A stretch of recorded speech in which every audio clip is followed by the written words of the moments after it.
Programa não indicado para menores de 10 anos.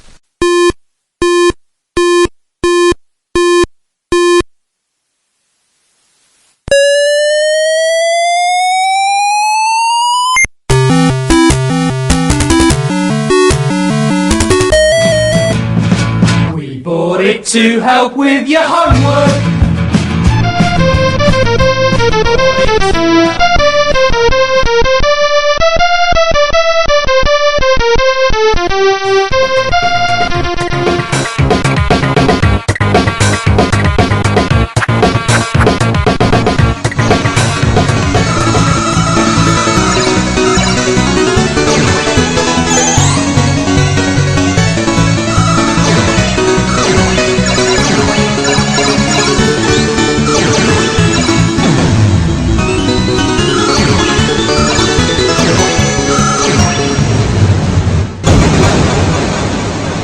Retrocomputaria, porque velho é o seu PC.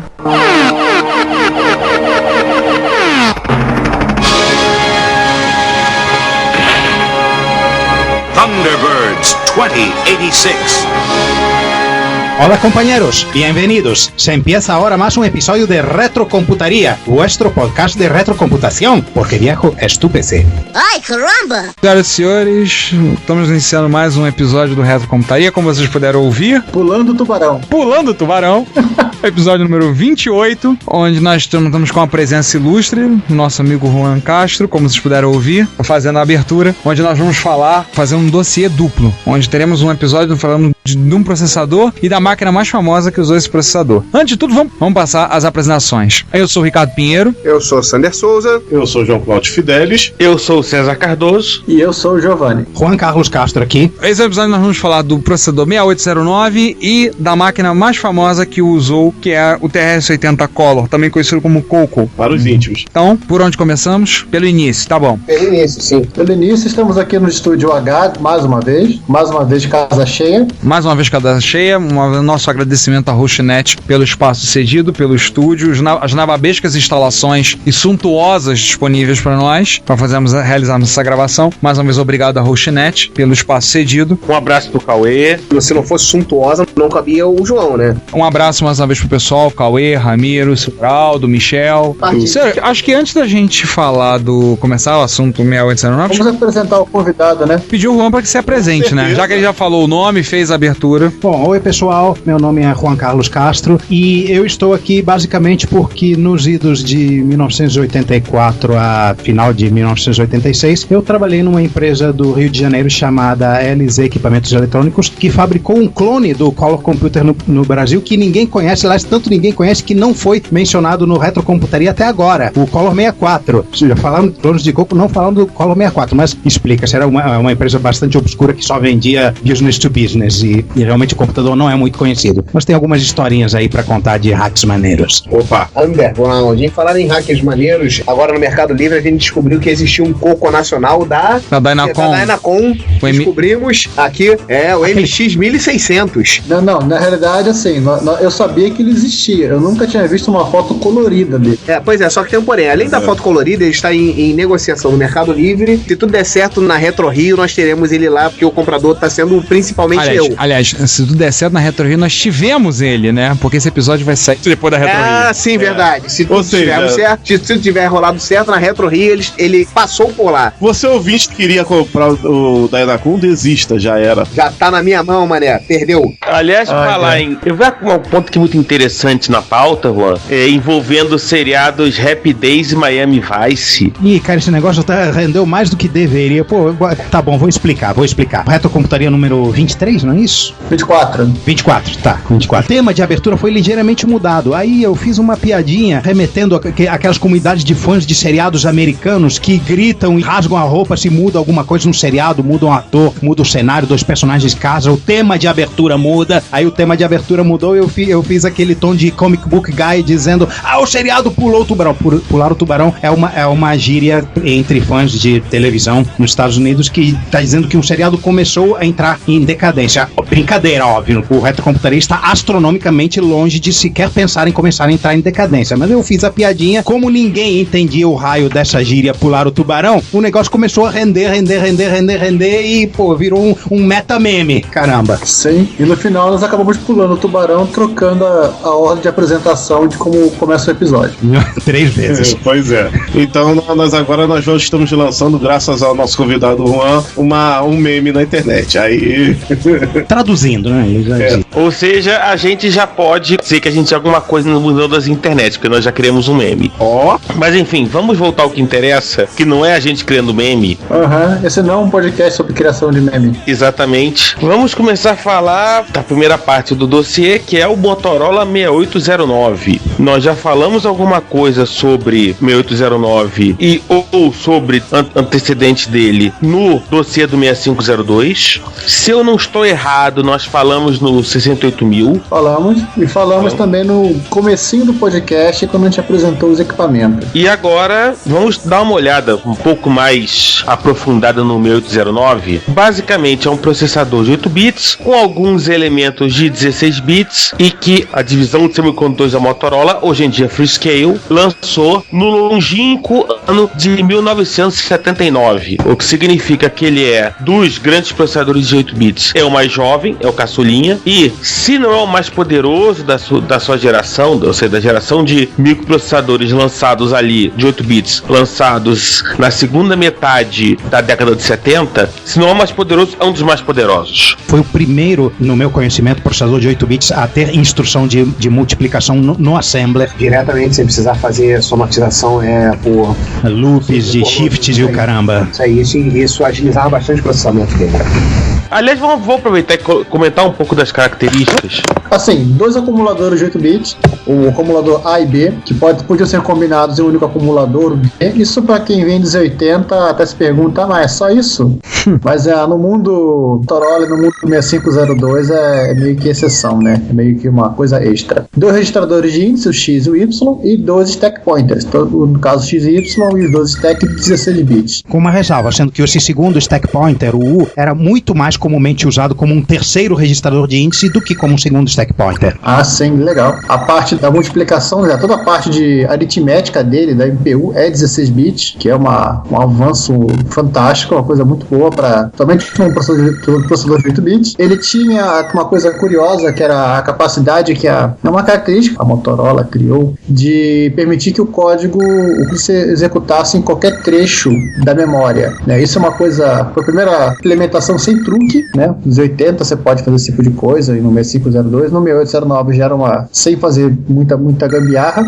Nos 80 era meia bomba, porque a única coisa de relativo que existe nos 80... Era o jump relativo, né? Mais pra cima, mais pra baixo. No 6809 não, você pode fazer com que as variáveis, o load store de memória fosse também relativo ao program pointer, ou seja, você podia pegar todo aquele seu bloco de programa que inclui variáveis constantes e o executável, pegar tudo aquilo e rodar em qualquer posição que você quisesse. Mas você tinha que programar o seu assembler de um determinado jeito. Você também podia fazer um programa não relocável se você estivesse querendo economizar espaço, porque as instruções relocáveis para fazer a mesma coisa ocupavam 1 byte a mais aqui, 2 bytes a mais ali. Tanto é que por eles ter essa facilidade de ter inclusive os endereçamentos de memória com jumps relativos, eu utilizei muito um programinha que era o Run to ROM, onde você copiava toda a ROM do Basic para a RAM para poder fazer alteraçõezinhas nela, e funcionava muito bem, cara, não tinha problema, porque principalmente no Coco Nacional você tinha aquele chaveamento de páginas, onde você tinha uma das chaves não tinha ROM, ela era só RAM, então você fazia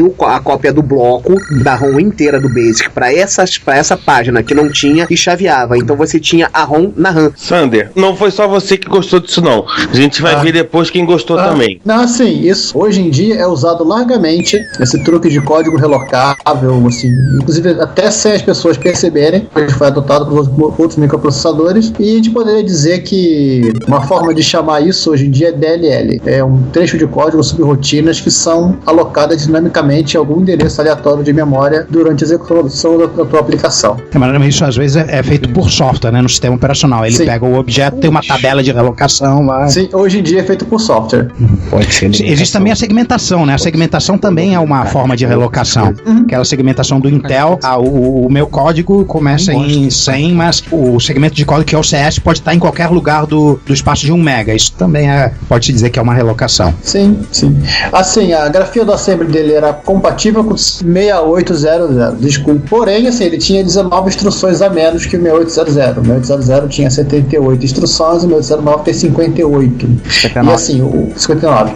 As instruções eram mais flexíveis e o assembler fazia a conversão da instrução do 68000 do 6800 que não existia pro 6809. Então, peraí, então tem uma nuance interessante aí que essa nem eu sabia. Poderia digitar o código exatamente que nem no 6800 e na hora de compilar ele convertia isso pra 6809. Aí não é a função do microprocessador, é a função do compilador que você tá usando, que geralmente é o compilador homologado pelo fabricante do chip, né? Pô, bacana, cara. Lembre-se que que o principal fabricante de compilador para a família Intel chama-se Intel. Sim, claro, verdade. Aliás, na Intel existe uma situação similar, né, de compilar software de CP/M pro 8088, né, compatibilidade no assembler, mas apenas a nível de fonte, porque apesar de não ser nos mesmos opcodes, o assembler é suficientemente compatível. Então, por esse motivo, rapidamente que o PC foi introduzido no mercado, DBase, WordStar, SuperCalc, os softwares de CP/M só foram recompilados pro DOS. É claro que no caso do 6809 não existia nem de longe uma cultura, um ecossistema de software no 6800 que aproveitasse a situação. Valesse a pena uma migração.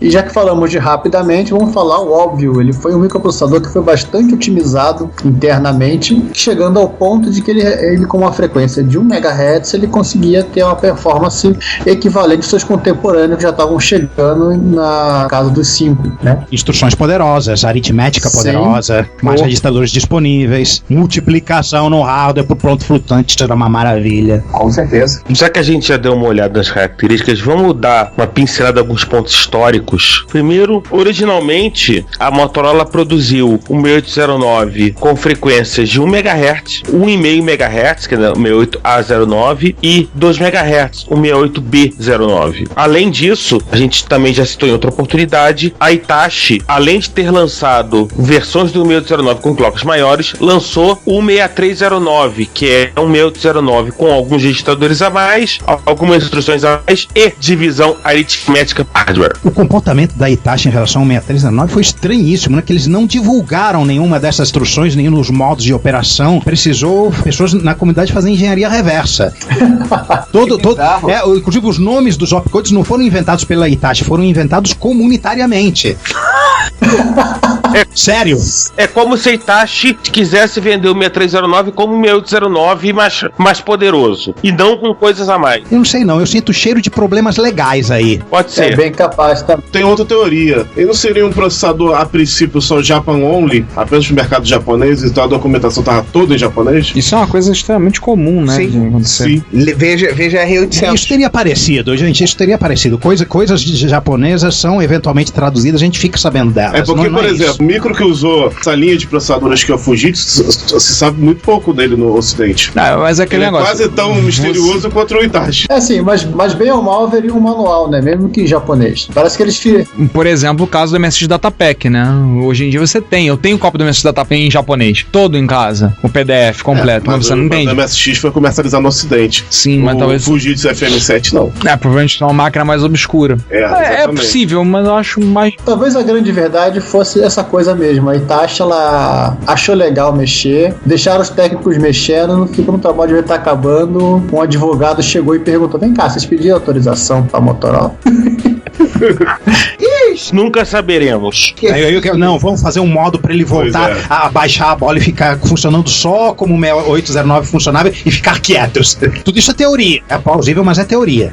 Maneira mais rápida, não publica. Aliás, falando em conspirações e inspirações, existe um pouco de lenda que diz que o 6809 foi a inspiração pra família 108000, que falamos no episódio 25. Não, mas é que tá, aconteceu que isso é uma coisa meio errônea, a pessoa fala meio de orelhada, porque tanto o 108000 quanto o 6809, eles foram desenvolvidos em paralelo dentro da Motorola, na mesma época e por equipes diferentes, mas que muito provavelmente deviam conversar tomando café, conversar no bebedouro, que é uma expressão também do norte-americano, né? Você vê algumas coincidências filosóficas entre eles, o fato dos dois serem Big Engine, ou seja, numa Word o byte mais significativo vem antes do menos, ao contrário do Intel, pouco mais do que isso, e o fato do nome começar com 680. Sim, provavelmente, assim, o que eles têm de igual é o que a gente tem de igual com nossos irmãos, né? Não tem muito... Eles tinham que ser iguais, foram feitos na mesma empresa. É de supor que eles já haviam compartilhado algumas semelhanças de projeto, né? Mas nada mais do que chegavam a ser clones ou um ser base pro outro. Mas isso, na verdade, acabou sendo criado porque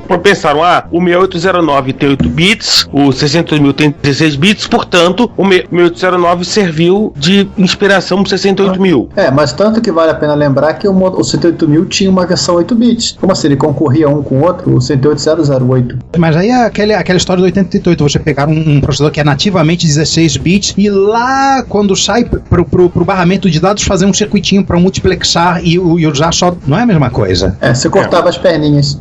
Porque por essa lógica, 8000 seria um microprocessador de 8 bits, coisa que nunca foi. Da mesma maneira que o 68000 nunca foi processador de 8 bits, sempre foi 32. Mas enfim. Entre um pouco mais de história, assim, tinha essa coisa que a gente já citou do código relocável do 6809, que era uma espécie de fé que os desenvolvedores tinham ao produzir o 6809, de que o futuro seria esse. O programador ele pegaria pedacinhos de código, geralmente gravados em ROM, provenientes de vários fornecedores, e juntaria para fazer o programa dele em tempo recorde. Assim, era uma coisa que eles tanto davam fé que a Motorola chegou a lançar um cara chamado C6839, que era uma ROM com rotinas de aritmética de ponto flutuante. Relocáveis? Eu não conhecia esse chip. As rotinas eram relocáveis? Sim. Porque você pode fazer código não relocável também no 6809. Aliás, eu tenho que fazer uma ressalva no negócio que o Sander disse sobre colocar a ROM na RAM no Coco. Isso não tinha a ver com código relocável. Inclusive, o código da ROM do Coco não é relocável para economizar a memória. O relocável gasta mais memória. O que você fazia é o seguinte: botava uma rotininha assembler na RAM de baixo, que não era mapeada, aí mapeava a ROM, pegava um byte, mapeava a RAM, botava no mesmo endereço, porque agora é na RAM, o byte, avançava o ponteiro, chaveava a ROM, pegava a RAM, chaveava a ROM, pegava a RAM, assim, de 8000 hexa até FFF hexa. Aí deixava chaveado na RAM e o código já era igual, mas você podia dar POC, mudar mensagens de erro, caramba. Sim. Não tinha a ver com código relocável, tinha a ver com o negócio de chavear chavear RAM para o modo ROM ou RAM. No Coco, uma coisa que acabou se tornando depois obrigatória no Coco 3, mas aí a gente vai chegar mais tarde. A gente vai chegar lá pro final. Mas assim, essa vantagem em código relocável dele, que foi um ponto de projeto, né, uma premissa do projeto, né, ter essa coisa do código relocável, foi muito útil no futuro, quando as empresas lançaram o S9 e o Uniflex, né, sistemas operacionais que eram multiusuário e multitarefa. Eles se valeram muito dessa característica do processador. E se você observar que tanto o S9 como o Uniflex são os processadores multiusuários, multitarefa, num processador de 8 bits... 1 MHz? Aliás, não chega nem a ser 1, é 0,89. 0,89 MHz. Mais lento que isso, só aqueles da HP, né? Aquele 85, 87. Era um feito extraordinário pelo ponto de vista, assim, da premissa do projeto. A premissa do projeto, ela era válida. Pode não ter sido válida para o caso de uso Coco mais o sistema operacional, tudo bem. Mas pro S9 e pro Uniflex, acho que provou claramente o poder dessa premissa e de como essa premissa é forte, é válida e é bem sucedida. Quando o sistema está em ROM, você não quer que o código seja relocável, você quer que ele seja curto e ocupe menos espaço, né? Até porque a ROM é uma coisa que você vai ter que mandar gravar e é mais caro. João, você que tá quietinho aí, por favor, que outros computadores além do Coco utilizaram o 6809? O 6809 que teve aquela quantidade absurda de equipamentos que usaram ele em comparação a equipamentos que usavam o 6502, 8880 e 80. Mas a lista, que nós temos uma lista, é claro. Commodore Super PET, que funciona em conjunto do 6502 original. Super PET, alguém viu por acaso? Era a mesma carcaça horrorosa do PET? Sim. Era o mesmo PET com uma plaquinha com o 6809 dentro. Exatamente. É tipo coprocessador o negócio? Processador. Tudo por mais dinheiro. Jack Tramiel, não sentimos saudade de você. O Vectrex, famoso videogame que usava gráficos vetoriais. Primeiro videogame a utilizar os que a gente chama hoje de 3D. Exatamente. Gráficos vetoriais, 100% vetoriais no mundo. Era o Tempest? Não, Tempest é o jogo, cara. Não, o Tempest tinha pra ele. Tinha Asteroid. Eu sei ele de tinha qual um console. Clone do Tempest, quase que o Tempest original da Atari. E ele tinha que ter um monitor específico. Isso é, um monitor específico e embutido. Porque não era raster, você não tinha as linhas de elétrons, não ficavam fazendo linhas horizontais. Exatamente. Elas iam descrevendo linhas retas perfeitas mesmo. Nos bons e velhos Flipper da Taito você via isso no jogo Aster Action, que nada mais era que o Asteroids. O Asteroids da Atari era assim também. Sim, ele usava um 68A09 de 1,5 MHz. E um AY38910 para fazer o áudio. Olha o áudio, exatamente. O Acorn System 2, 3 e 4, uma alternativa e substituição do 6502, como naquela plaquinha Code 9 dos Atari XL e XE. A gente noticiou sobre essa plaquinha no Reto Computaria Plus. Também no podcast. Também falamos dela no podcast, é verdade. Agora vamos falar de dois primos do Coco. Um é o Fujitsu FM7, que tem dois 6809. Um para processamento e outro para vídeo. E é uma máquina que se o João passar na frente, ele mata pra ter uma. Sim. Eu tenho muita curiosidade de ter. Ele também tem um AY3 80910. E ele, vamos dizer que ele é uma máquina que leva o 6809 ao limite. Ela tinha pretensão de ser Coco compatível ou não? Ele roda o OS9, apesar de não ser nem um pouco. Mais ou menos, Giovanni, ele usa o mesmo base da Microsoft do Coco. Sim. O OS09 roda e alguns jogos da Sierra que eles trouxeram, da Game Hertz, como o Texter, como o Sulfield, que roda no Coco 3, são conversões diretas do FM7. Ah, sim. Então ele é um PC98 pro PC-AT. Ah, é uma coisa. Ele é uma melhoria do Coco 3. A Fujitsu olhou o projeto americano e deu uma bombada. Ele é posterior ao Coco 3? Ele é posterior. A primeira versão dele é de 83. Não, peraí, o Coco 3 é de 86. Então, ao contrário. Não, vamos lá. A primeira versão dele é a melhoria em cima do Coco original. Não, do Coco 2. A segunda versão dele, que é o FM77, é depois do Coco 3, é de 87, 88. Ele tava seguindo os passos do Coco e melhorando. E já que a gente tá falando de outro primo, o Dragon 32.64, que é bem similar, né? Dragon 32 ou o 64, que ele é muito parecido em especificação com o Coco, porque ele teve, digamos que, parte da mesma inspiração, por assim dizer. A Microsoft, ela disse assim, faz assim. Na realidade, era uma API de programação que era igualzinha do Coco. E agora, talvez uma confirmação do boato que a gente estava falando lá em cima. Hitachi MB6890 e S1. Máquinas obscuras em relação ao mercado japonês da Hitachi e uma pequena porção na Austrália. É aquilo que eu falei. Tinha uma máquina da Hitachi nessa história. Sim, assim, a aparência da máquina é muito engraçada. O World Computer Museum, ele até fala desses caras, mas assim, sem quase nenhuma informação. Tem foto preta e branca. Parece que tinha, por esse S1, que parece mais um PCzinho com teclado e CPU separadas, placas para rodar CPM, mas nada... Só sei que esses Hitachi não tem nenhuma relação nem com o FM7 da Fujitsu, nem com o Coco da Tandy. Então, é maluquices da Hitachi. E o Thomson... francês. Os obscuríssimos Thomson franceses, né? Da série MO e TO.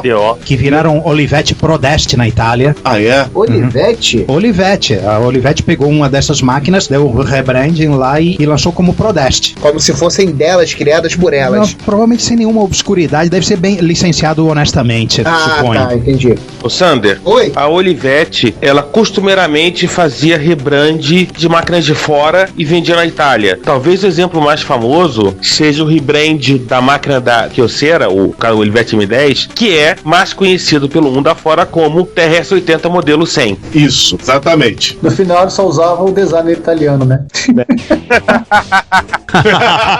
Pelo menos esse design italiano realmente era italiano, né? Pelo menos isso, né?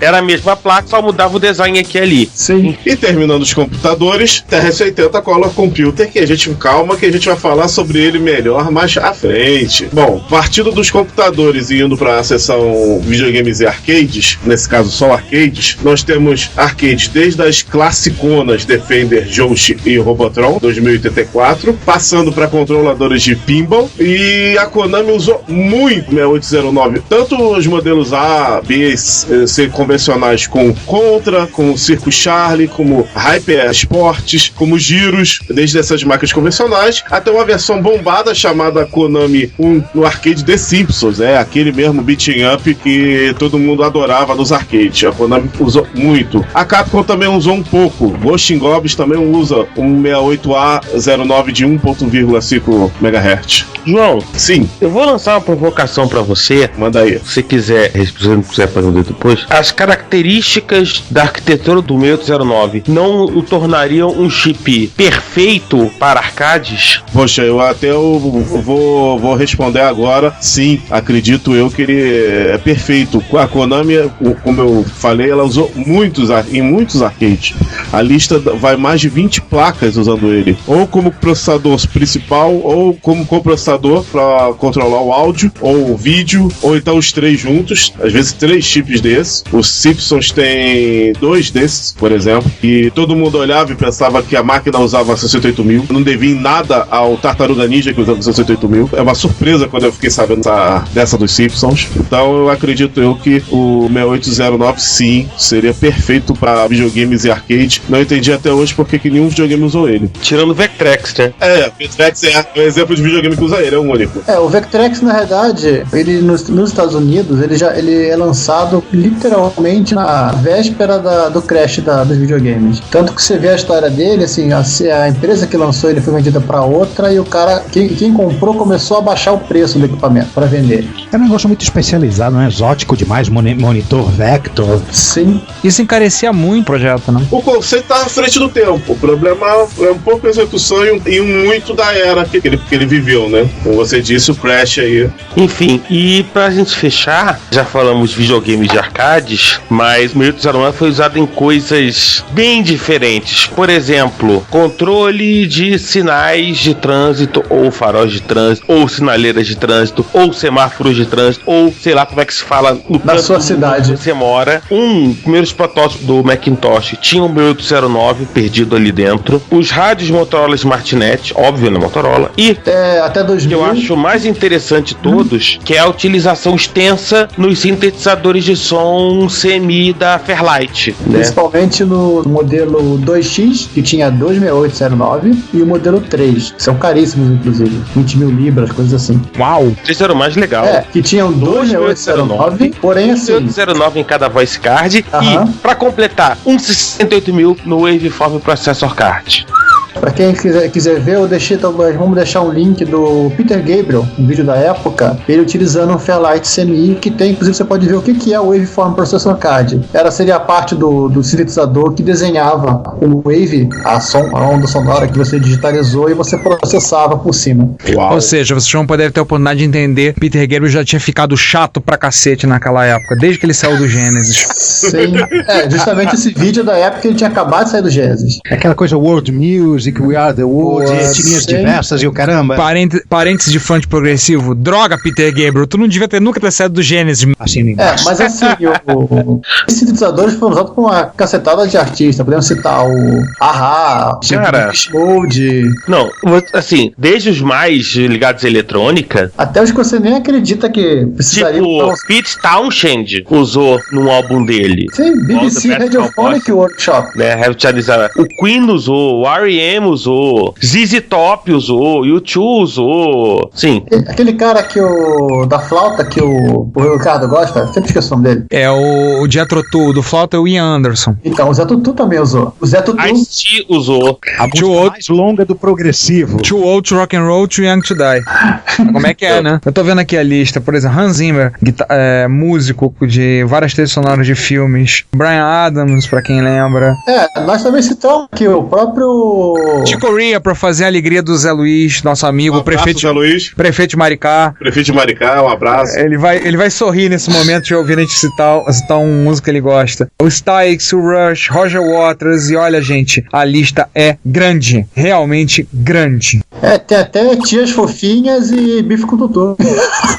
Cara, a Cláudia vai sorrir com essa do Tias Fofinhas quando ela ouvir. É verdade. Sabe qual é o mais legal dessa lista? É o fato de nenhum deles saber que eles têm um ou mais 6809 ali do lado deles. Não, eles vão olhar e vão dizer assim, who cares? Pois é. Inclusive ele tá aqui na lista o Steve Wonder. Ele usou o Fairlight e não viu o 6809. Eu sabia que havia uma piada infame do gênero. Eu sabia. Tava demorando. Música dos Trapalhões. Antes que a gente comece a fazer piadas mais cretinas, vamos começar a falar do Coco? Vambora. Que o Juan aqui está ansioso pra chegar a essa parte. Eu sou um homem paciente. Vamos falar o seguinte: o nome Coco vem de Color Computer. Antes que alguém pense e faça uma analogia com outra coisa que você já sabe muito bem o que é. Sim. E que em Portugal é chamada de Cocó. Um pouquinho de história. A vida do Color Computer começa em 77 com uma joint venture Tandy Corporation, Tandy que nós já citamos em episódios passados, e a Motorola com o objetivo de construir um equipamento de baixo custo, onde da inicial era ser um terminal de vídeo. Então é o projeto Green Thumb, literalmente polegar verde. Será que isso é uma alusão ao menino do dedo verde? Bem capaz. Pode ser. Por quê? Voltado para o uso de fazendeiros, rancheiros e demais trabalhadores do agronegócio. Antes que alguém ache que o pessoal no interior não se importa com isso, lembre-se que agora com o encerramento de serviço do Minitel, alguns produtores de algumas cooperativas de leite na França ficaram órfãos, né? Usavam o Minitel ativamente. Provavelmente eram os últimos usuários. Especificamente na Bretanha, aqui no mapa da França, aquele nariz que aponta para a esquerda. A ideia era fazer um terminal de vídeo pro dono da fazenda acompanhar o dia a dia das operações do negócio dele. Seria um mini da vida mesmo.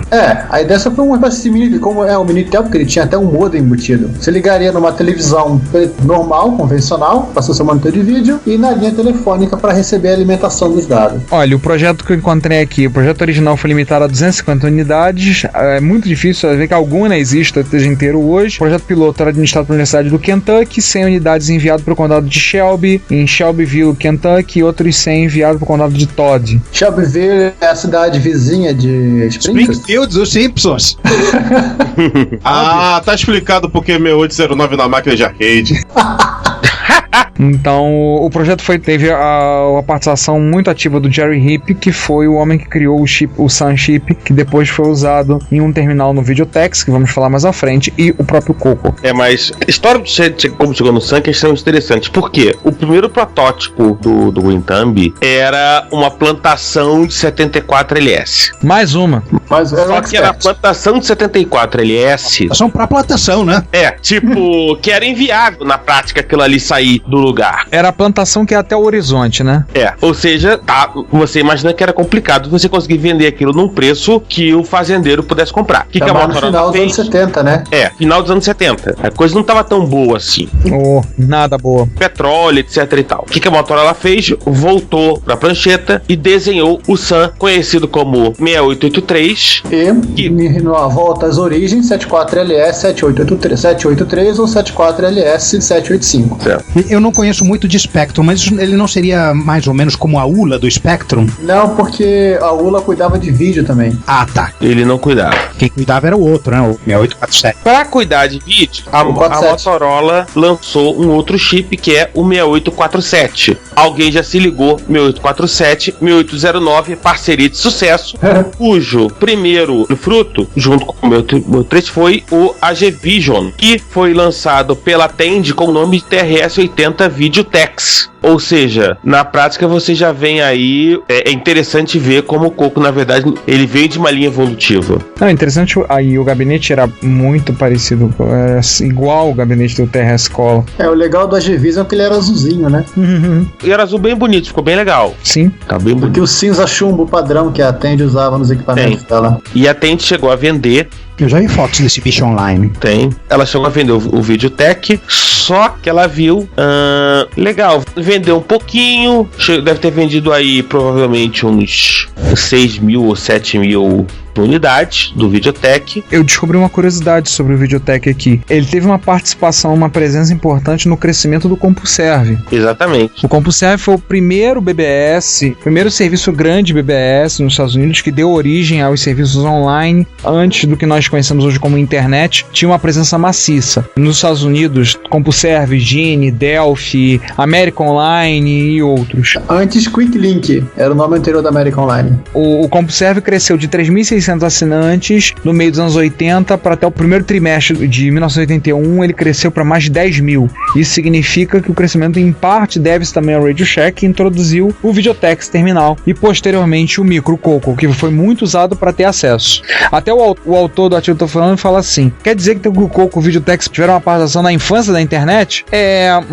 Caso a se pensar. Mas aí qual foi a jogada da Tandy? O que ela viu? Tipo, não tá vindo tão bem assim, pode vender mais. O que ela fez? Beleza. Tirou o modem interno, colocou uma porta serial no lugar, colocou uma porta de gravador cassete, colocou um conector de cartucho, colocou um joystick, pegou o Basic da Microsoft, colocou 4K de RAM e em 31 de julho de 1980 apareceu o TRS-80 Color Computer. Oi, mundo. Originalmente a ideia, internamente o nome dele ia ser TRS-90, uma alusão pelo 9 do 6809, mas a ideia acabou sendo descartada e todos os computadores da Tandy eram TRS-80, embora o 80 fosse referência ao Z80 e ele era um TRS-80 Color que não tinha Z80. Até as calculadoras se chamam TRS-80. Sim, até o modelo 100, que era um 8085, o modelo 1000, que era um 8080, até chegou a ser um 380. O modelo 1000 não. Acho que os primeiros foram, o Tandy 1000 foi TRS-80. Não, mas depois o primeiro a não ser TRS-80 realmente foi o Tandy 1000.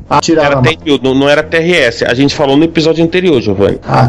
Foi o único computador vendido pela Tandy que não era TRS-80 nos anos 80. Mas enfim. Mas ficou a marca TRS-80, né? Ele tinha ainda parte da família, né? DNA da empresa. Ele mantinha o Microsoft Basic, a Sax do Microsoft Basic, o Print-Et e companhia. Não saía de fábrica com interface, com drive embutido, mas ele foi lançada uma interface logo depois, que também usava a família WD17 como FDC. Entrava como cartucho. Aliás, mesmo FDC que a Microsoft usou para fazer a interface DX2 do MSX. E aí que tá a grande diferença dele, ele tinha um jeitão mais dos computadores da Atari, porque ele tinha conector de cartucho, ele tinha cor e tinha entrada para joystick. Sim. Aliás, detalhe, o TRS-80 foi o Color foi o primeiro computador que a Tandy vendeu que a ter mouse. Uma coisa curiosa que a gente tá vendo aqui, uma nota que a gente vai olhar na Wikipedia, assim, optou-se por um processador muito poderoso para a época, para fazer uma máquina. É um processador à frente dos outros de 8 bits da época. Por conta disso, um processador caro para se produzir ao mesmo tempo enfiar-se dentro de um micro, que a intenção era que fosse baixo custo. Ou seja, baixo custo, entenda-se. O TRS-80 Color original foi vendido a $399 no lançamento. Comprar para as crianças. Esse negócio fica meio complicado, né? E $400 em 1980, né? Detalhe, né? Para ser competitivo, né? Eu lembro que o Commodore 64 saiu a $400 e outras arquiteturas saíram na disputa do preço. Os recursos de áudio e vídeo acabam sendo mais limitados que os de seus contemporâneos. Justamente por quê? Porque eles tinham um processador mais à frente e era um processador mais caro, e por conta disso eles tiveram que baixar a bola em outras coisas para poder manter um preço que pudesse ser competitivo. Sim, até hoje o 6809 é um processador caro, se for comparar com os contemporâneos dele, né? A pesquisa que eu fiz rapidamente no eBay, eu tava vendo, enquanto eu compro o 6809 por $10, o 6502 e um Z80 eu consigo comprar por 5, né? Os 80 por 4, né? Os 80 por $4. Agora imagine quem compra lotes de 20 mil unidades, a diferença de preço que sai. Anunciou impacto. Sim. Porra, o bicho tá diferença nenhuma, né, mano? É um café a menos na rua. Mas é aquele negócio, com 20 mil, como você consegue, de repente, descontos maiores nos 80 e no 6502 do que você conseguiria no 6809, você acaba que no final de contas essa diferença, sei lá, do 6809 sair hoje o dobro do preço, mesmo que saia 20 ou 30% a mais, é um impacto que você vai ter que somar na hora de fazer o Bill of Materials do teu produto. São as mesmas considerações que você vai ver no final das contas. Por que o som do Coco é tão chechelento? Por que não botaram um chipzinho ali? Ia fazer uma diferença, filha da mãe. Mas qual o custo desse chip pro projeto todo? Pois é. $1 a mais. Porque o negócio que na verdade é até bom a gente entrar nesse assunto rapidinho, porque é uma discussão que ainda hoje rola. Por que o computador ou, sei lá, o telefone, o tablet tem esse ou tem aquele? No final de contas, $1 a mais, $2 a mais de um componente vai te gerar talvez $5 a mais, $10 a mais, $20 a mais no teu custo final, e muitas vezes significa que que um consumidor que vem com aquele dinheiro preparado no bolso vai levar o produto do teu concorrente e não vai levar o teu produto. Só lembrando, a Tandy, apesar dela ter a estrutura da Radio Shack para vender nos Estados Unidos, ela concorria com Commodore, ela concorria com Apple, ela concorria com Atari. Ela concorria com Jack Tramiel, né? Ela concorria com Jack Tramiel, né? O vendedor mais casca-grossa que esse mundo já viu. Com certeza. O cara que tava disposto a te pagar pra levar o equipamento dele. É. Eu acho que ele tava disposto a matar se não comprasse, né? Assim, eu te dou 10 horas, você leva o computador. Topa. Lembre-se, business is war. Sim. And war is hell. Assim, o Color Computer sai em 80, né? A especificação, basicamente, o 1809 rodando a um clock de 0,895 MHz, ou seja, menos de 1 MHz, né? 895 Hz de clock. 895 kHz. Kilohertz. 19 né? Sem gerador de clock interno. Sim. O 6847, como um Video Display Generator, que é um chip desenvolvido para o terminal de videotexto. O SAM faz parte do pacote. 4K, 16K ou 32K de RAM. E aí você começa a ver que os caras resolveram, meio que na festa, lançar o produto. Você tinha a versão de 4K, a versão de 16 e a versão de 32K, na realidade os caras trepavam mais 16K na versão de 16K e soldavam as perninhas, era piggyback. Menos uma perninha de endereço, daquele endereço mais significativo, perninha levantadinha, tudo soltado junto para ir na outra via de endereço dos chips que ficam embaixo. Sim, que bonito, hein? Sensacional. Não deu tempo de fazer a versão 32K. Depois teve uma segunda revisão dessa placa, onde eles desistiram da versão de 4K, nessa época acho que a memória já começou a ficar barata o suficiente para parar com essas mesquinharias de memória, e vinha a versão 32K e 64, mas parece que conta-se uma história de que as memórias também não tinham uma qualidade muito boa, então que você tinha, a maioria dos Color Computer vendidos com 32K tinham na verdade 64K. Eles testavam a RAM, viam que se era o banco alto ou o banco baixo, seja o primeiro 32K ou o segundo bloco 32K que tinha um defeito, e chaveavam para que o computador só usasse aquela área de memória que tivesse boa. Pro Basic ele só achava 32K e tudo feliz, mas o pessoal começou a descobrir que inclusive vários modelos virou tão rotina na Tandy que simplesmente até máquinas com 64K de RAM sem problema nenhum eram vendidos como 32. Provavelmente era mais fácil comprar esse 64K um pacote e contar com a sorte de um dos blocos altos baixos estarem funcionando. Eu acho que era mais fácil pra Tandy vender, comprar um lote de 64K, testar os bancos alto e baixo e botar um dos dois pra disponível pro Basic, do que comprar 32K, etc. E garantir que de repente você ia ter um 32K funcionando perfeitamente. Sim. Além disso, né, o Microsoft Color Basic, a versão TRS-80 Color do Microsoft Basic, e opcionalmente o Extended Color Basic, que poderia comprar junto do equipamento ou comprar posteriormente e soqueteando na placa, no soquete livre de ROM. Esse rapidinho virou padrão. Isso tinha muita função, isso é uma coisa que veio junto com o TRS-80 normal, né, que ele tinha, você podia escolher que basic você ia comprar. A primeira versão vinha com tecladinho chiclete, aquele teclado que o Sander adora. Delícia! CP400 copiou também, e no gabinete cinza chumbo, que era o mesmo gabinete do Videotex. Posteriormente a Tandy ela lançou um outro modelo. Não, peraí. Antes do TDP, eu acho importante a gente voltar um pouco ao 6847, que a gente já introduz um dos compromissos que eles fizeram no Coco, que era a utilização do 6847 como o VDG. Eu acho que vale a pena a gente parar um pouquinho nisso. Por quê? Primeiro porque é importante se carregar para toda a linha. Segundo porque eu acho que a gente vai entender um pouco mais como funciona. Basicamente, alguém me conserta, o Coco vinha com um modo texto de 32x16 e tinha suporte a 3 modos gráficos: mono 256x192, 128x96 em 4 cores e o modo semigráfico 256x192 com 2 cores. E aí tinha até a brincadeirinha que a gente fazia, falha no VDP, não era nenhuma falha, era um truque no VDP, né, que era quando você fazia as duas cores, se você interpolasse pontos ou ímpares ou em casas pares, você conseguia gerar um azul falso ou um verde falso, dependente de como o micro iniciasse. O Color Artifact. Color Artifact. Sim, esse é o Color Artifact. Pô, eu fazia isso direto no MSX. Exatamente. Borrar a cor, fazer uma borrar em cima da outra. Não, mas aí não é borrar a cor, é distinto. Lá era porque era um monocromático. Você só tinha branco. Só que você pegava 2 pixels brancos e interpolava entre eles e você conseguia ter um color artifact, ou verde ou azul. Sim, Sim, Sander, isso os Atari 8-bits também já faziam alguns jogos, tanto que assim... Apple também, Apple II é assim. Apple II é assim. Somente o Apple II é assim. Tem jogos do Atari 8-bit que ele pergunta pra você, ele faz tipo um teste, se ele tenta linhas pares e linhas ímpares, pra ver se o Color Artifact o defeito da tua televisão tá funcionando direito. Exatamente como no 8-bit, por exemplo, o Black Sanctum Island, ele manda você pressionar os dois resets ao mesmo tempo pra ele ficar até que fique azul. Enquanto não ficar azul, você pode pressionar. Aí quando fica azul a tela que ele te mostra lá e você pode começar o jogo que as cores vão ficar corretas. Ou então ele mostra duas caixinhas com as duas ordenações de bits e dizer tecle 1 se esta caixa é vermelha e tecle 2 se esta caixa é vermelha. É isso aí. Então o software bota 01 ou 10. Interessante.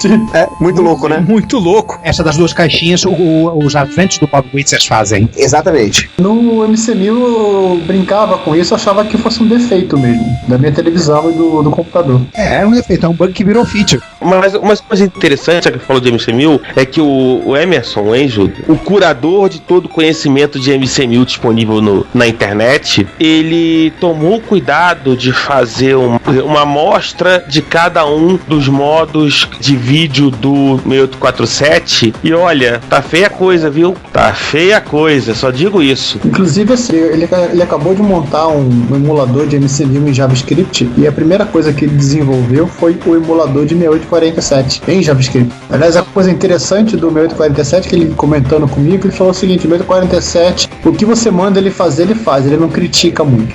O que ele faz é pegar o que tá na memória de vídeo e jogar pra tela. Acabou, fim da história. Que falta antes de falar do Coco 1? Então, o primeiro modelo saiu na caixinha cinza chumbo, posteriormente a Tandy lançou um outro modelo um pouco diferente, que ela chamou de TDP-100, ainda com o teclado chiclete, mas já indo pro bege, e depois assim, acho que ela resolveu adotar a moda, né, que durou até quase o século XXI, que era o bege cor do computador para os equipamentos dela também, e lançou o TS-80 com Color Computer na cor bege, e com um teclado mais ou menos. Eles chamavam de Melted esse teclado, né? Sim, que já é um modelo do Color Computer 2. Alguém fala do Color Computer 2 aí, que é mais uma revisão de hardware do que um novo produto. Revisão que tem gabinete novo, alterações internas no desenho do circuito, otimização dos componentes, ou seja, se podemos otimizar, podemos melhorar e gastar menos. Arrancamos o 12 volts, a entrada de 12 volts da fonte, o que aí dava um problema quando você tinha, por exemplo, uma interface drive, que era alimentada diretamente por essa entrada de 12 volts. Fez uma atualização no BIOS e no Basic, já partimos para um teclado diferente, melhor. Posteriormente, o teclado já, como a gente conhecia na época, como um teclado profissional, ou seja, foi uma revisão de padrão. E passaram não só a fabricar na Coreia do Sul, como também a vender lá, onde ele foi chamado de Coco, com K. Já tinha a versão dele com 16 e 64K, ou seja, já começa a falar endereçando de memória a quantidade razoável. O Coco 2 usava o 6847 T1, ou seja, aí você tinha suporte a letras minúsculas. Só que não estava ligado. Ah, que droga, hein? Você tinha que colocar uma ROM externa para fazer Era isso. habilitado por hardware. Eles fizeram um cortezinho da função por hardware lá para manter a compatibilidade com o 6847. Aí você tinha que botar uma ROM externa. Ou seja, que droga. No final das contas funcionou igual à versão anterior. E software, nem diferença nenhuma. E salvo lembranças minhas, ele é a base do CP400. É a base de todos os clones nacionais. Todos os clones, né? É o Coco 2. Daí vamos pro Coco 3, né? Já em 1986, que vai até 1991. Esse sim é meu sonho de consumo. E meu. Nossa, mãe. Socorro. Sem alterações externas, você já viu. Gabinete e teclado praticamente uma coisa, mas já aí começam as mudanças. Primeiro, ele já recebe o 68B09E a 2 MHz. Novos modos de vídeo. Primeiro, já temos 80 colunas no modo texto, com letras minúsculas, e modos gráficos até de 640 por 255, e modos que vão ter até 16 cores simultâneas de uma paleta de 64 cores. Você já tem uma mudança substancial aí em termos de gráficos. Que é o novo chip de vídeo que eles chamaram de Gimme.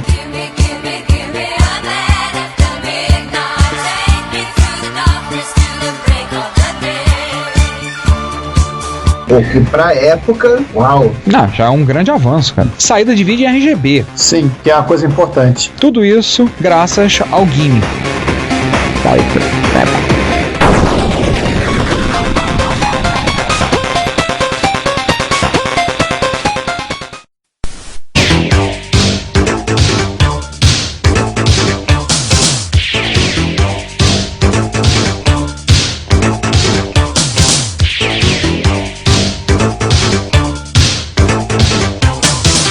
boa tarde, boa noite. E esta é mais uma sessão de notícias do Retrocomputaria 28. Porque além de velho seu PC, a gente tem notícias no Plus, tá lá, todo dia tem coisa nova. E tem também o que a gente comenta aqui, porque são notícias legais, bacanas e efemérides, né? Eu acho que todos os episódios desse ano tivemos uma efeméride e não seria diferente desse 28, né, Ricardo? Com certeza, né? Afinal das contas, é uma marca registrada de 2012 no podcast As Efemérides. Provavelmente em 2013 vamos continuar a tradição, né, Giovanni? É isso aí. E teremos já em 2013, talvez a principal efeméride, o aniversário da sessão de efemérides. Pois é. Certo, João? E eu estou aqui de volta gravando news, ou seja, isso já pode ser considerado uma efeméride também, né?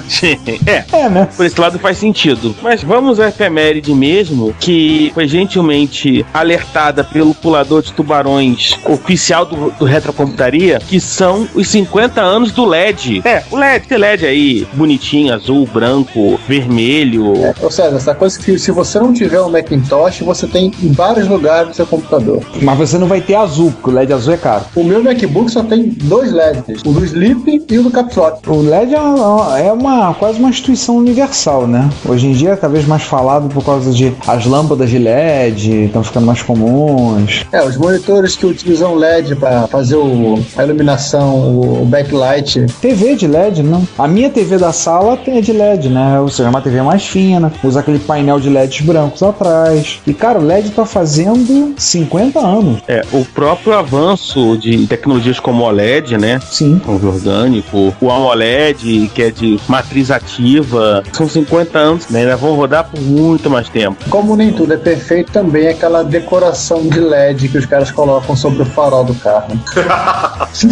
Pensei que você ia falar da decoração de Natal. Já estamos chegando perto do Natal, né? Não, mas eu lembrei do mau uso do LED. Para o bem ou para o mal, o LED mudou a história da humanidade. Sem dúvida, eu acho que o LED, como uma tecnologia usada de maneiras mais diversas, você vai ver no nosso link, desde iluminação, indicadores até coisas como tênis com LED. Pra quem não lembra, mudou a tecnologia pro bem ou pro mal. Eu acho que no caso de tênis com LED, enfim, a gente podia ter passado sem essa. Concordo contigo. Eu tava justamente lembrando deles, dessa praga. Verdade. Uma última observação, mas o LED que a Audi usa no farol dos carros é muito bonito. Sim. É o que vem de fábrica. A Audi tá vindo de fábrica. Com o LED tá muito bonito. E aquele que o cara coloca no golzinho dele com refrigeração a ar? Cara, tem aquilo só neon. Mas enfim, esse não é um podcast sobre bizarrices automotivas, né? Não, mas assim, só pra vocês terem uma ideia da função do LED no dia a dia, apenas contem quantos LEDs vocês estão vendo aceso na mesa de trabalho de vocês agora. Meu gabinete eu tô vendo o LED do HD tá apagado, eu não lembro por que se queimou. Foi o do gabinete, mesma coisa. Tá, mas tem uma penca de LED no roteador, no modem. Tá uma festa aqui. Então, nesse exato momento eu tenho 12 LEDs acesos aqui. Um deles o mouse. Os LEDs do roteador, os LEDs do modem, os LEDs do computador, enfim, o LED telefone. Cara, acho que eu tenho uns... Não, bota pra lá de 20, porque tem os do painel do monitor, os do roteador, do modem, do HD externo que tá ligado ao roteador e do pendrive que tá espetado no hub que tá ligado no roteador. Fora a unidadezinha onde eu tenho a extensão para ligar o meu headset e tem um LED verde aceso lá atrás que eu não sei do que é. É melhor descobrir. O problema é se ele começar a mexer pros lados assim, eu vou começar a ter medo, né? Se ele fosse vermelho e mexer pros lados, eu ia pensar que tem um silônio atrás do meu computador. Curiosamente, só não tem LED aqui no teclado por causa que ele apresenta as informações na tela. Sim, eu sei, é uma viadagem. Fazer o quê? Tirando isso, tem LED pra caramba aqui. Meu teclado tá em racionamento de energia, o Numlock não funciona. O LED Numlock não acende. Porque eu sei porque queimou, né? Na verdade, o bloco numérico do teclado todo tá com problema. Mas eu ando cagando pra isso, não uso mesmo. Vamos agora falar de coisas que usam LED. Vamos. Ou seja, computadores clássicos também. Vamos começar num pacote MSX. Vamos. Primeiro, tá disponível no Internet Archive as revistas MSX Fan. Tem uma parte das MSX Fan estão lá disponíveis. Se eu me lembro bem, são as revistas de 1992 e uma parte acho que de 91, porque eu baixei. 92 e 93. Eles não tem todas. Eu confesso a vocês, eu fui lá e tratei de fazer o serviço completo e baixar. Shell Script é seu amigo e vamos lá e vamos baixar uma tacada só. Vamos lá, deixei rodando e peguei todas. Espero que coloquem outras. Volta e meia vocês notam que a gente coloca matérias sobre preservação de revistas antigas em formato digital e, enfim, eu espero que realmente coloquem todas as MSX fã, mesmo eu, por exemplo, sendo completamente analfabeto em japonês. Eu sei, é uma vergonha. Eu também sou analfabeto japonês, mas eu tô doido de pegar todas. A gente só folheia pra ver as figurinhas. Pois é. Né? O próximo, já falando de MSX, é um jogo com um nome absolutamente bizarro, VVV. É isso mesmo. São 6 vezes. É um jogo programado originalmente por um espanhol. É um jogo inicialmente em Flash, mas hoje tem versões para Linux, para Mac, para Windows. E com um visual de Commodore 64, é um jogo novo, com um visual antigo, mas que pode estar sendo portado para MSX. Eu tô dando umas fotos. Qual é o lance desse jogo? Eu tô achando ele meio louco, né?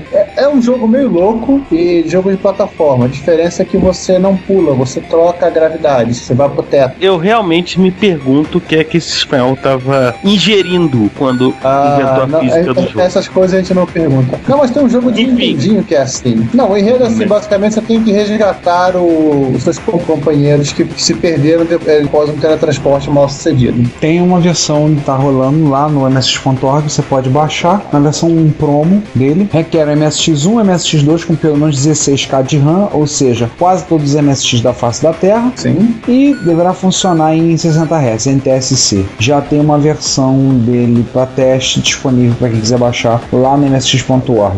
Apesar de ter um visual de Commodore 64, né, ele foi portado para Commodore 64 também. Sim, e o mais interessante do VVV, não sei se eu falei todos os vezes, é que ele também, se eu não me engano, tem uma versão para PC desse jogo. Sim, eu tenho esse jogo. Gráficos retro. João, ele acabou de dizer, tem para Windows, tem para Linux, tem em Flash. Ô João, esse jogo era em Flash, foi reprogramado em C e com lançado, ele saiu no Humble Bundle, eu tenho ele. O VVVV também foi portado pro Nintendo 3DS recentemente, no final de 2011. Aí sim. Tá a versão dele para o Nintendo 3DS. A terceira parada do nosso passeio pelo MSX é um projeto do Rogério Machado com o Popolon Y2K ajudando no software, cuja ideia é simples. Você tem um cartucho com um microcontrolador ARM Cortex M4 emulando R800 em Assembler. E o que é que significa isso? Você poder ter um MSX2 com R800. Ou, se você tiver um 2+, você tem um Turbo R. Né?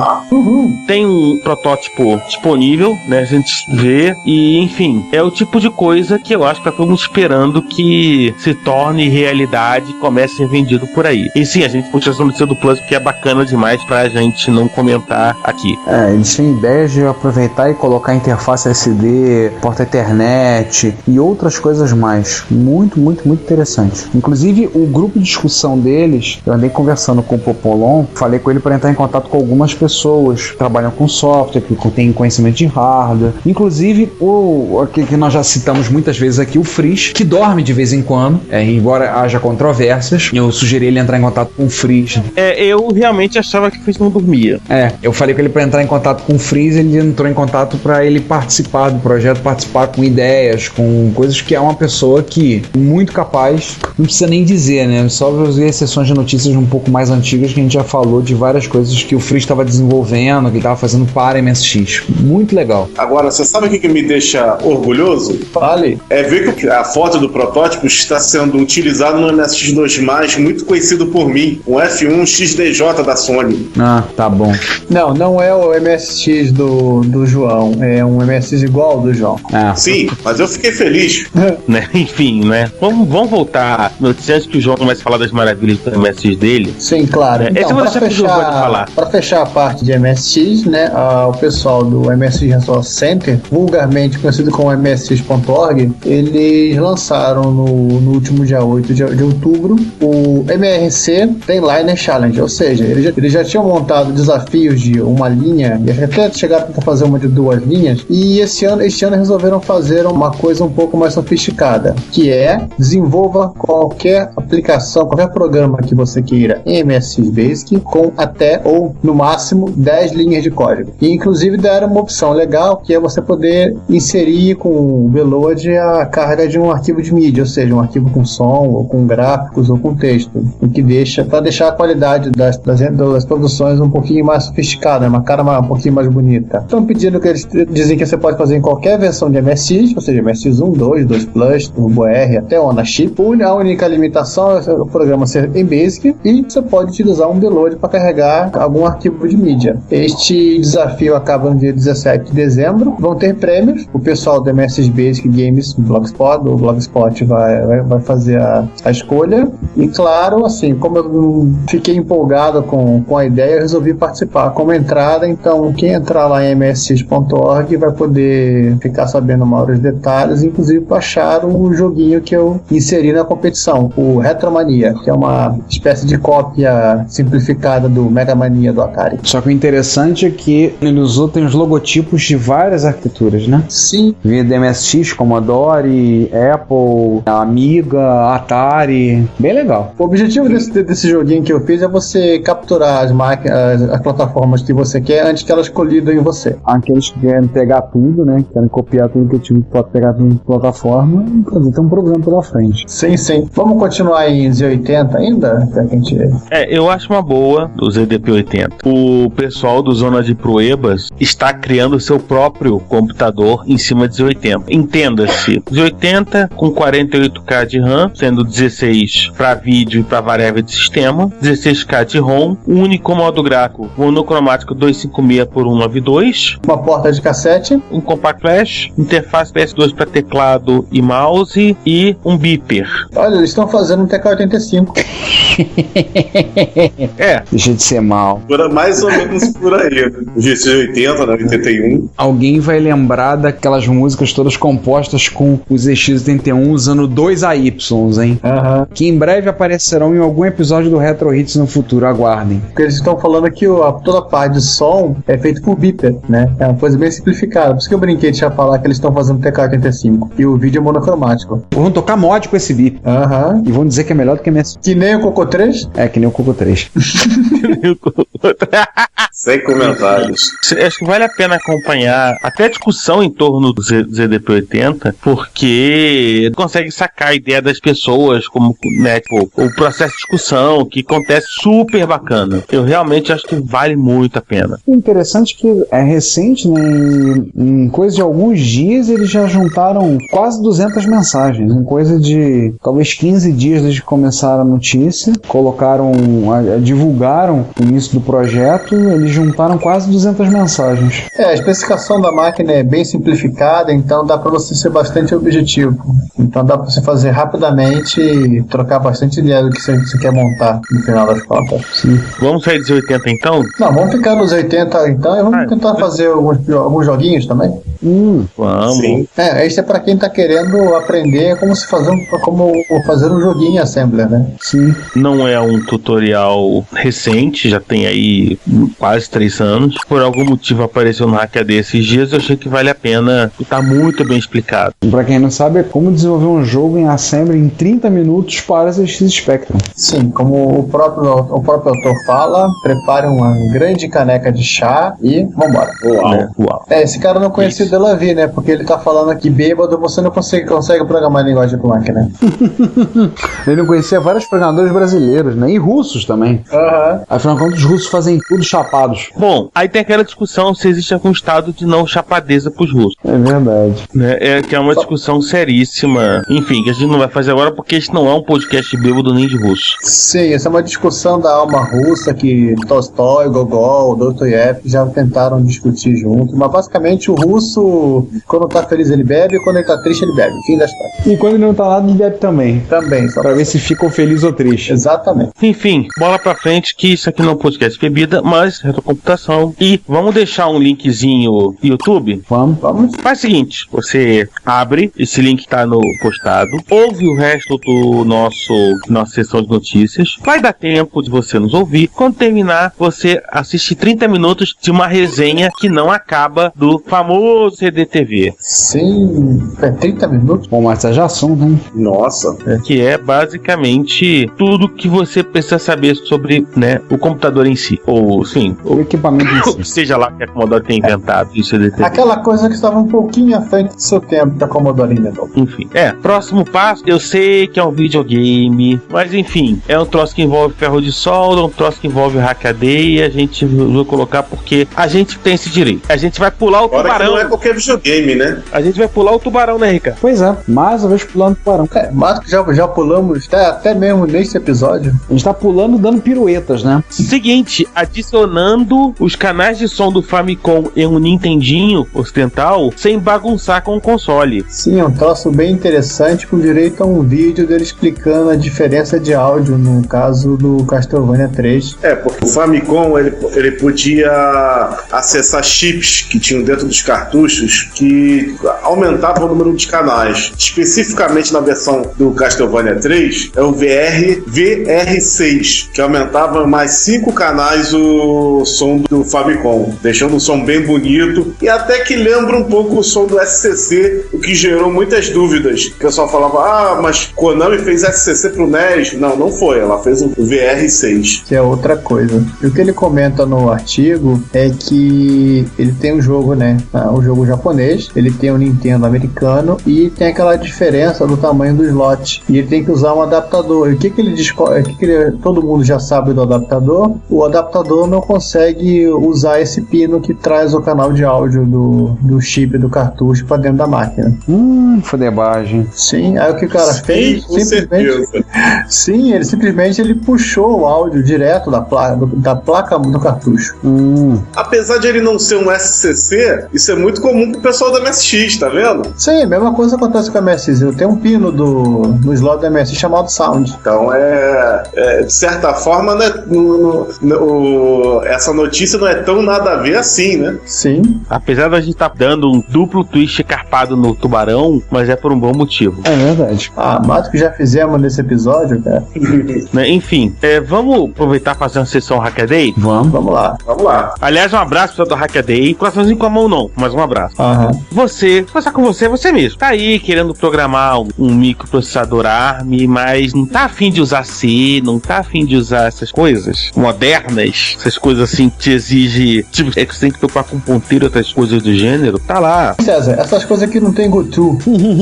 Essas coisas não tem GoTo? A Coridium lançou um microprocessador ARM programável em BASIC. Nossa. O Coridium ARM Basic é baseado no LPC 1114, que é um microcontrolador ARM Cortex M0. É um System on Chip completo. E o que você precisa fazer é conectar 3.3 volts e um cabo FDTI. Só. E gastar $10 no chip. Gastar $10 para comprar. Roda 50 MHz. Uau. E tem suporte a ponto flutuante. Já vem com 32K de flash memory, 4K de RAM, 2K de espaço em flash do usuário e 2K de user RAM. Então, 20K de flash. E antes que vocês perguntem, gasta menos de 50 mW. Então, preparem seus GoTos. Ou se você... Seus GoSub também.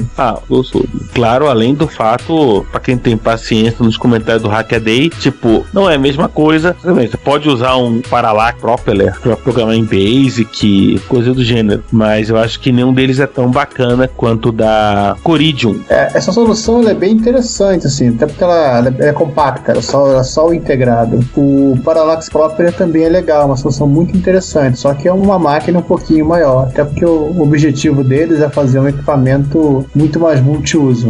Já pensaram em fazer um cluster de BASIC, uns 20 carinha desse, rodando código em BASIC? Ia ser legal. Enfim, vamos passar pro terceiro enquanto o pessoal sonha em GoTos. Já que estão falando de coisa estranha, vamos falar da WPU? Cara, isso sei lá, é tão bizarro que eu não consigo parar de ler. Parece bem fuck. Cara, a WPU, cara, o ato WPU tem 4 setar 1, setar 0, inverter o estado ou HAL. Instruções instruções codificadas em 2 bits e operando em 6 bits. 6? O cabo vai pro wire mesmo, tá indo pro computador, e etc e tal. Enfim, é um troço maravilhosamente bizarro. E aí, qual a função dessa coisa estranha? Além de ser um hopper, claro. Tenho medo até de saber. A ideia, talvez, dele seja criar, primeiro, pelo fato de ser possível. Como ele diz no próprio projeto dele, porque a normalidade é um tédio. E pra experimentar mesmo. Porque, assim, esse tipo de experimento é bacana, que é a maneira que a gente tem de avançar com o estado da arte. Então, acho que vale a pena, pra quem tem interesse dentro dessa área, justamente por causa disso. Porque é experimentando que se avança. Acabamos falando de experimentação e pesquisa, vamos deixar um pouco o Hackaday de lado e vamos falar dos pioneiros? Vamos. Pera aí, os pioneiros não é aquele seriado dos anos 80, tá? Por favor. Pioneiros é um artigo bem bacana, bem longo, mas tranquilo de se ler. Fala justamente de pioneiros, que alguns que são mais conhecidos e outros que não são tão conhecidos. Mas que mesmo assim não merece crédito. Como, além do Alan Turing, né, ele fala do... Qual é o nome daquele alemão? O Konrad Zuse. O Zuse. Enfim, falamos de Turing, até porque Turing fez 100 anos de nascido esse ano, enfim, e eu acho que faz parte também, né, dessa talvez um dia a gente faça, talvez mesmo, se eu conseguir encher o saco suficiente, comentar um pouco aí sobre o início. Caramba, acabou mesmo, é isso? Não, tem uma errata dos links que eu havia indicado para colocar nos posts do episódio da última leitura de e-mails, do episódio 27, e que eu acabei colocando como o episódio 28, então ficaram uma coisa meio sem sentido e que não foi feita referência lá durante o episódio, né, que é o vídeo do Draco Casablanca por dentro, para vocês verem o 18060 lá, e o TK90X argentino, da página do Vitor Truco. Então vamos colocar esses dois caras aí como um esquecimento, só para constar. A errata da errata. Enfim, com a errata da errata, a gente volta para a sessão de leitura de comentários, né? Sim, daqui a 15 dias. Exatamente. E então, gente, aquele abraço, daqui a 15 dias a gente volta. Até mais, gente. Falou. Até daqui 15 dias. Até a próxima e até lá. Despeça-se. É pra você se despedir, cara. Eu sei que você tá jantando aí. Então tá, mais um fim de uma sessão de notícias. Espero que vocês se divirtam e voltamos daqui a 2 semanas para continuar dando duplo escarpado e outros tipos de salto mais curiosos sobre o tubarão. Na verdade, só vamos voltar a falar do 1809 do Coco, né?